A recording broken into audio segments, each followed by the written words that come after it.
Hello friends. Today I'm going to be painting this fun little bike.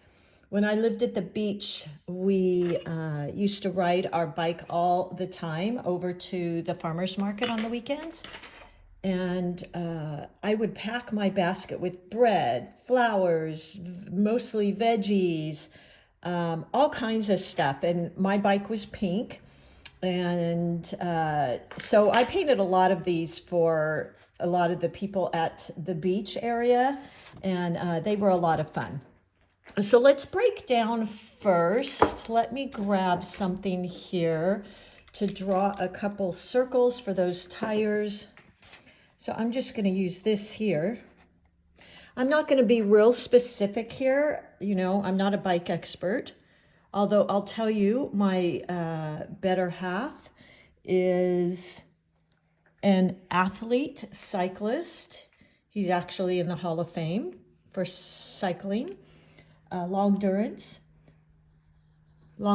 rather. He does a lot of 200-mile rides through the countryside. It's really beautiful. So believe me, I know what a bike looks like, but I like to just have fun with my paintings. So all I did here is I just used, the bottom of a glass or whatever you want to use here, and just drew a couple wheels. I'm actually staring at a bike in our living room, which is his bike that he uses for all his races, so I can see the bike. But I also had some pictures of my old pink bike, which I've sold now because I moved from the beach, and I'm just going to use that as a reference here. Okay, so there's the two tires, and I'm using 140-pound cold press paper. This one's just a student grade.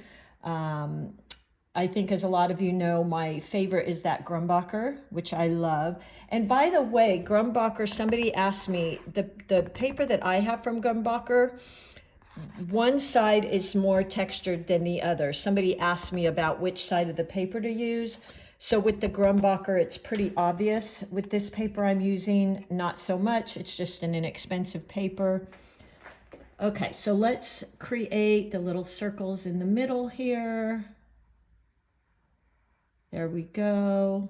Now, hopefully this goes well. I tried to kind of practice this first, and so I could get some of the lines correct. So let's just go straight up here for that one. So just a line straight up. And then we'll do the line here for the petals. Just like that. And maybe the little center thing there. Again, I'm not a bike expert, so I'm doing what I see when I think about a bike. There we go. And then this one too is going to have go over here to the seat, but let's get this in first. Okay. So I know my bike, it had a cute little fender on it. So I'm going to add that in. And I'm using my Pearl Wing pencil, which I'll link in the description. So we're doing a lot of little C curves, circles here, and I'm drawing rather lightly. And then from here, let's just go in and put the seat in. I feel like I want to draw the arm first. Just like that. And like that.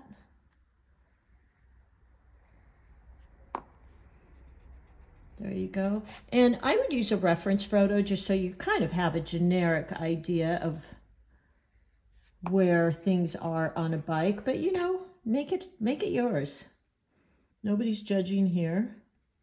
I'm going to do the handlebars like mine were, because that's easy for me.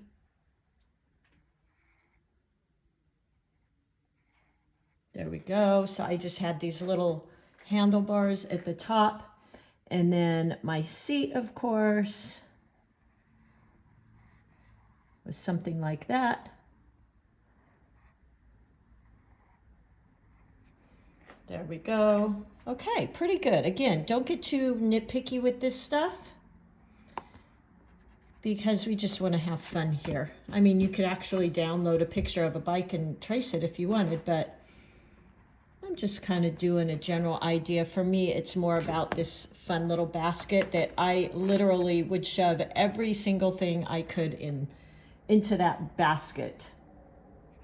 Okay, then I'm going to have a pole coming down from here, and actually I think this main pole here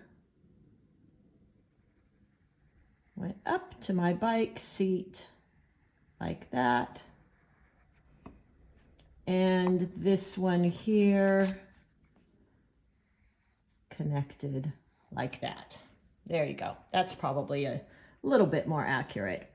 And then this one here, I had a girl's bike, so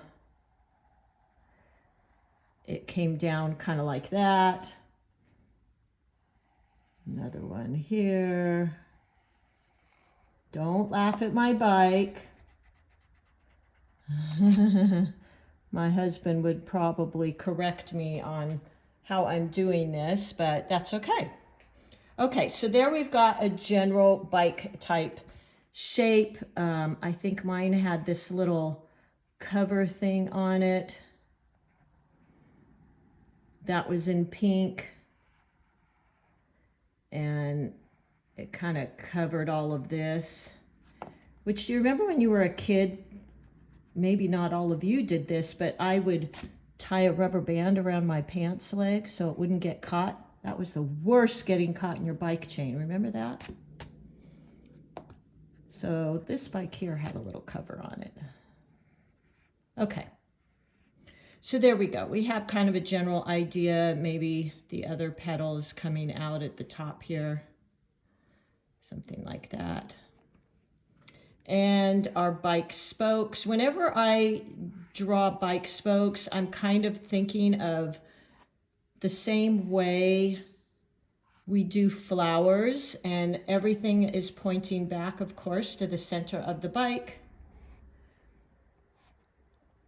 Something like that. Just add those in. There you go. Okay, so we've got a general bike there. Let's add on our little basket here. I had a pretty big basket. It was a wicker basket, and I got the biggest one I could get because I did carry so much in it. I even used to carry my little doggy in there, and he loved it. It was all, he had a safety harness and all kinds of stuff, so that was really fun. Okay, so here's our bike. Now I'm going to use, I think I'm going to use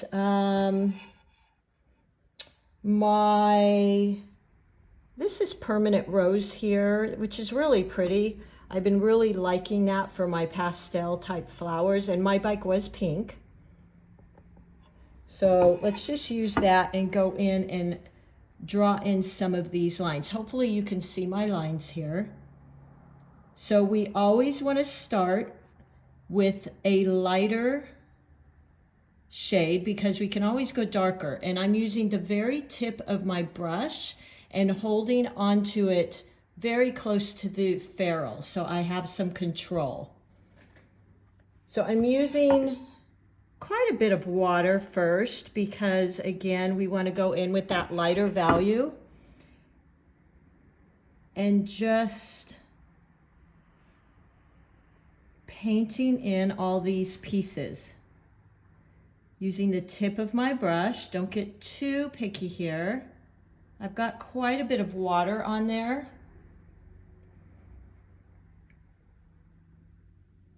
Just like that. I actually even drew painted bikes as gifts for a lot of our friends that were cyclists. I painted their bikes for them, and that was kind of fun. Okay, so we've got the basics of our bike here. I will go ahead and paint in that fender. There we go. Just like that.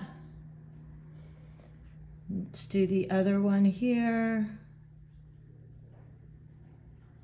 There we go. Okay. Now let's go ahead and go in. And this was my Princeton Neptune 8 brush, which, as you know, is my very, very favorite. I do want to be able to get just a tiny bit smaller though. So because I don't have a smaller Princeton round brush, I'm going to use my Degato 4, and it's smaller than that one, than the Princeton.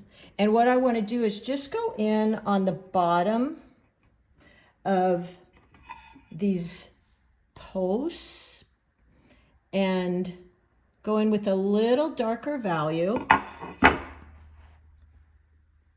So it's kind of like a shadow. So I'm using the tip of my brush to go in. Now that was still wet, so that went a little bit more than I wanted, but that's perfectly fine. So I'm just outlining the bottom of these so that it creates a little bit of a shadow effect, like that.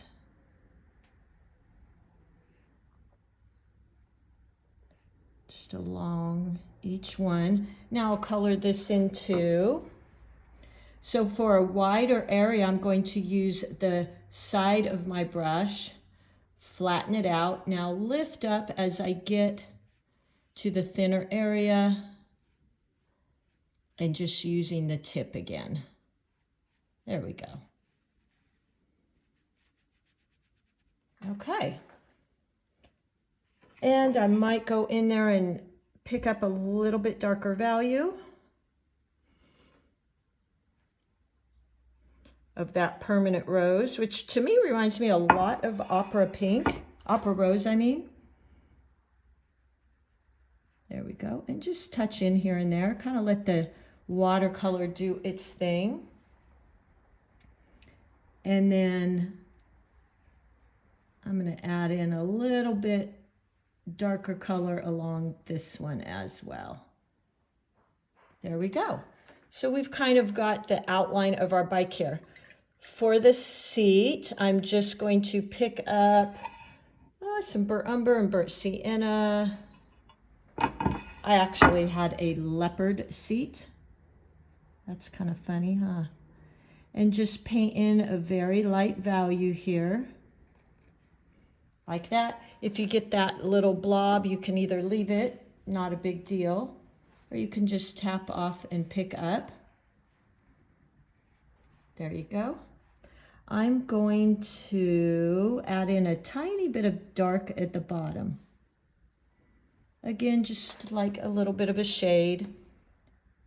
And then since I have that Payne's gray on my brush, I'll go ahead and add in the petals.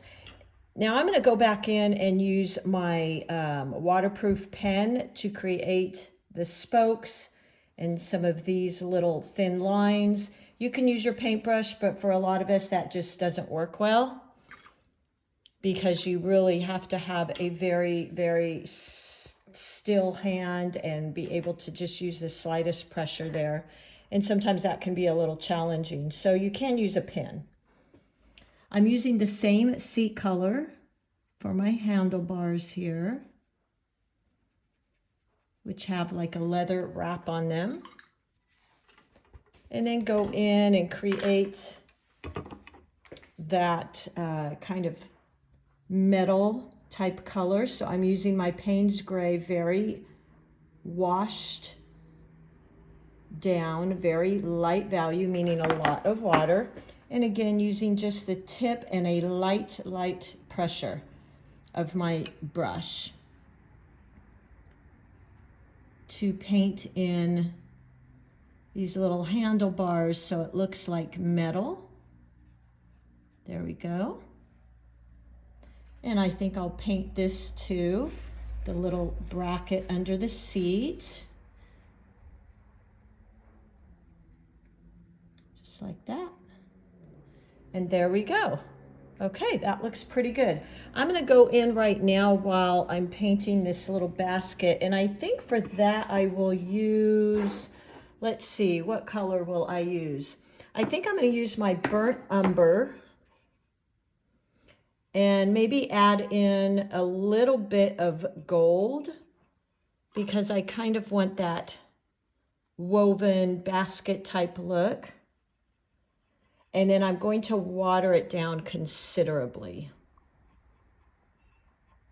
Like that. And put in a very light wash. Now, that's a little bit dark for me, darker than I wanted. So I just tap off my brush and go in. And this is just a wash because I'm going to add in. I used to pack my basket full as I could get it, with, like I said, flowers and food and bread, always a roll of French bread. So there you go. And then as soon as that dries, I'll go in and I'll create all kinds of flowers, maybe a French bread roll, any veggies I can fit in there would be nice. Let's go ahead and create our tires. Again, I'm using Payne's Gray. And I like the Payne's Gray because it has a tad touch of blue in it. It's not quite as black as a regular black. Even Mars Black is a little darker.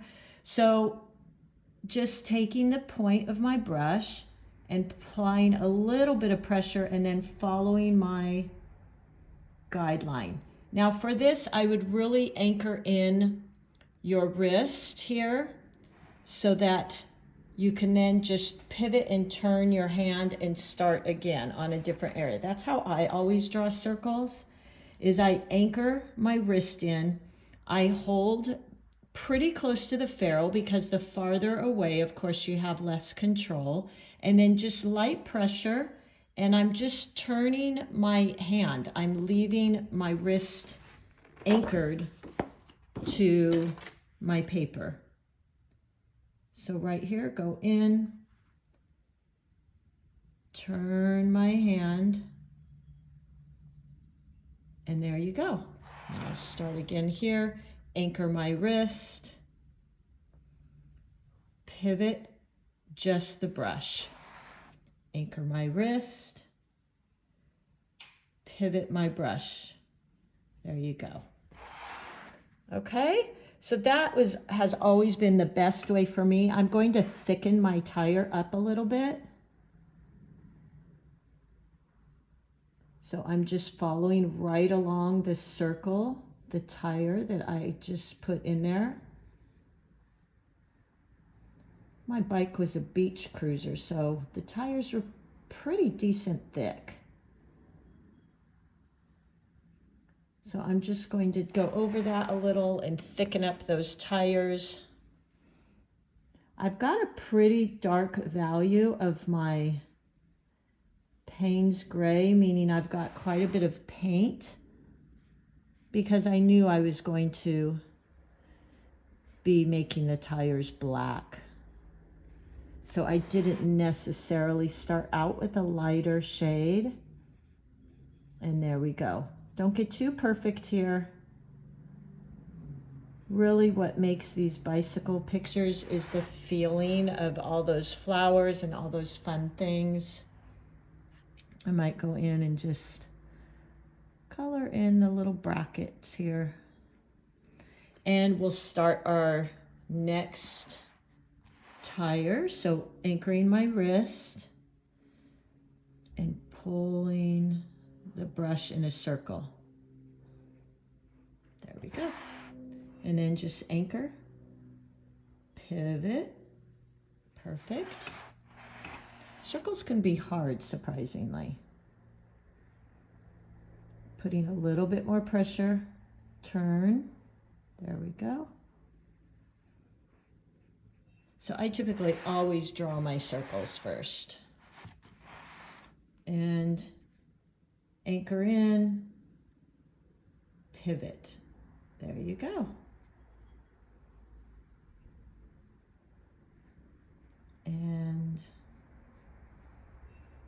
kind of going over a few areas. There.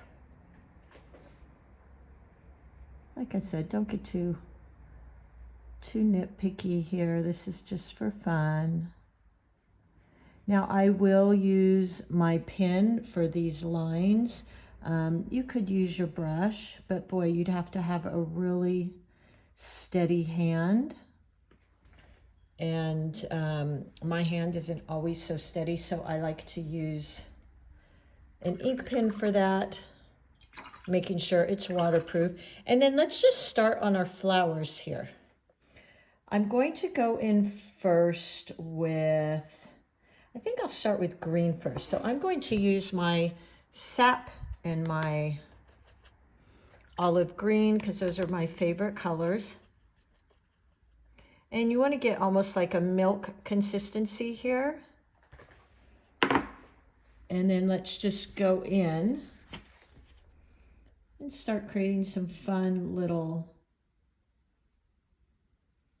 pieces sticking out here and there.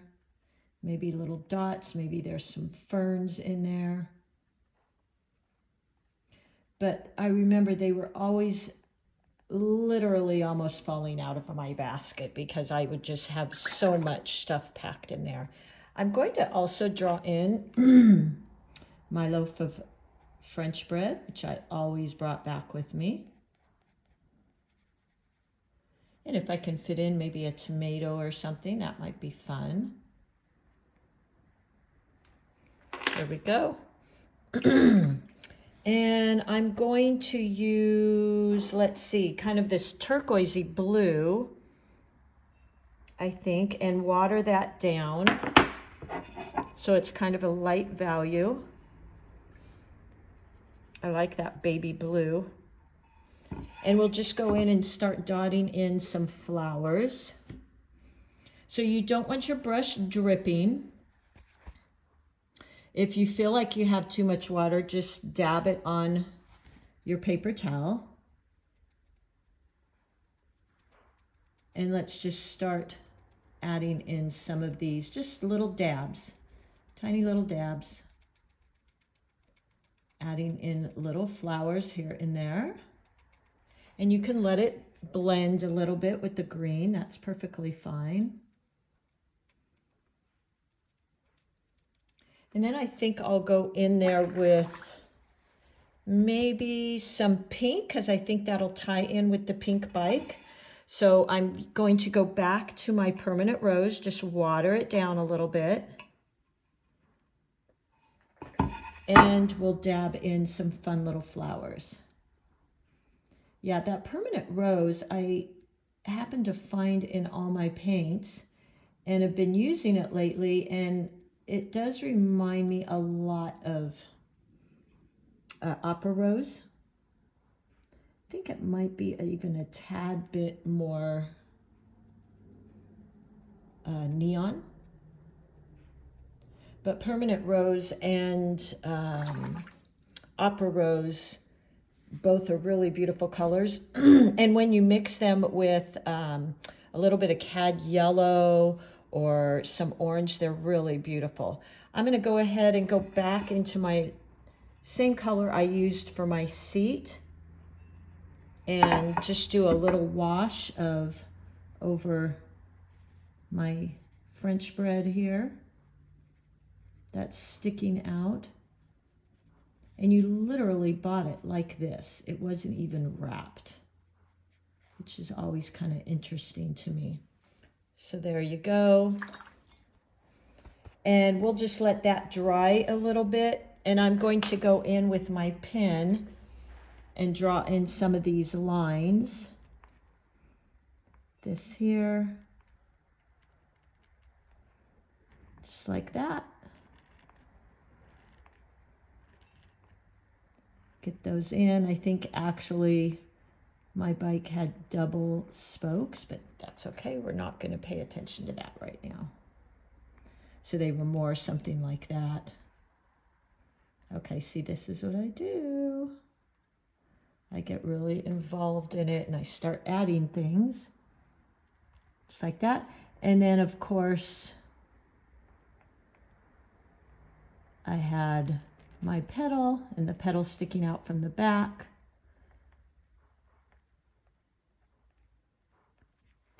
Just like that. And we'll draw in our lines for the front tire, coming out just like you do with the flower. So you want to make sure all your lines are pointing back, just like we do with the flower petals, towards the center. Otherwise, it could really look wonky. And I'm adding some double ones in here. You don't have to do that part. You're fine. Okay, I'm pretty happy with that. What I might do to add a little bit of interest, and I'm going to go back in here once that dries a tiny bit. I think maybe what I'll do is add in just a touch of raw umber, which is a darker color, and mix it with that Payne's black, and just go in and kind of give that some little lines. There we go. Okay, and you could even go in here and so this is glazing. This is dry, so we're going wet on dry, but I'm going over another color, so that's considered glazing. So I'm going to go in with that same color, but maybe a darker value, and just add in some darker areas like that. Be real careful around our little leaves and petals here. Just something like that. There we go.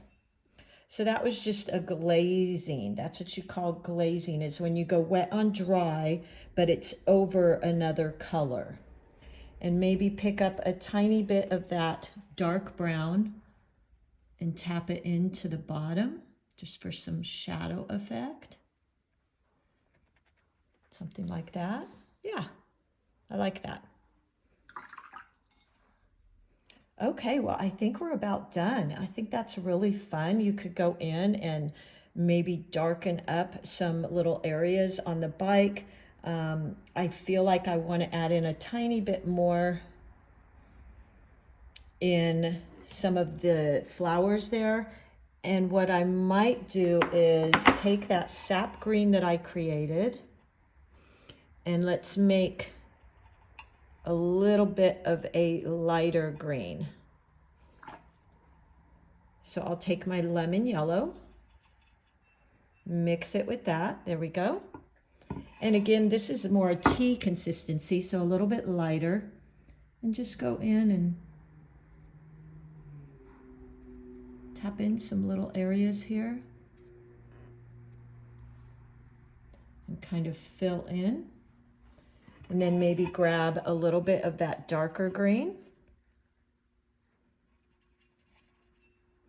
And make sure before you do this that this is basically dry, so it doesn't just get all turn into a big blob.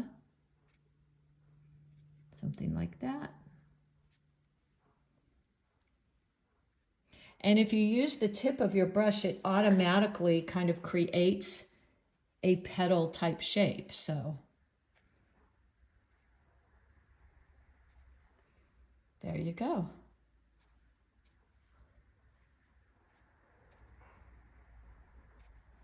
Okay.